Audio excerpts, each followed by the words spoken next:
ਅਸੀਂ ਆ ਮਰਿੰਡੇ ਦੇ ਕੋਲੇ ਆ ਤੇ ਆਪਾਂ ਇੱਥੇ ਹੂਫ ਟ੍ਰਿਮ ਕਰੀ ਅੱਜ ਆਪਾਂ ਨੂੰ ਤੀਜਾ ਦਿਨ ਹੋ ਗਿਆ ਇੱਥੇ ਅੱਜ ਤੇ ਟ੍ਰਿਮਿੰਗ ਆਪਣੀ ਬਰਾਬਰ ਹੋਈ ਗਈ ਆ ਤੇ ਬਾਕੀ ਹੁਣ ਆਪਣੇ ਇੱਕ ਸਾਲ ਪਹਿਲਾਂ ਆਪਾਂ ਟ੍ਰਿਮਿੰਗ ਕਰੀ ਸੀ ਤੇ ਉਹਦੇ ਵਿੱਚ ਸਾਲ ਆਪਾਂ ਵੀਰ ਨੂੰ ਕਿਹਾ ਵੀ ਸੇਵ ਨਾਲ ਕਰਵਾ ਲਿਆ ਕਰੋ, ਇਹਨੇ ਸਾਲ ਕਰਵਾਈ ਆ ਤੇ ਥੋੜ੍ਹੇ 4-5 ਦਿਨ ਬਾਰੇ ਟ੍ਰੀਟਮੈਂਟ ਵੀ ਆਇਆ ਹਲਕਾ ਮੇਜਰ ਪ੍ਰੋਬਲਮ ਹੈਗੀ ਜੀ ਤੇ ਬਾਕੀ ਸਾਰੀ ਆਪਾਂ ਕਰ ਦਿੱਤੀ ਆ।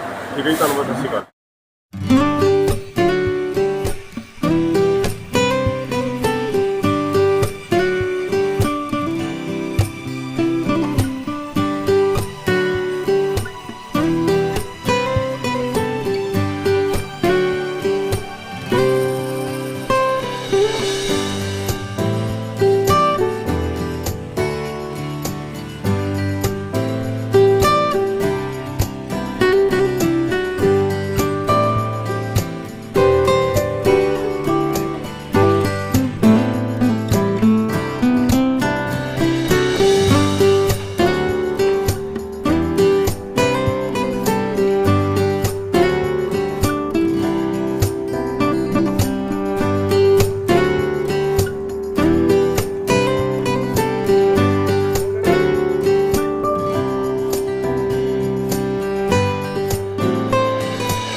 ਚੱਲ ਸਾਡਾ ਗੇਟ ਖੋਲ੍ਹ, ਛੱਡ ਫਿਰ ਕੱਢ ਇਹਨੂੰ ਬਾਹਰ।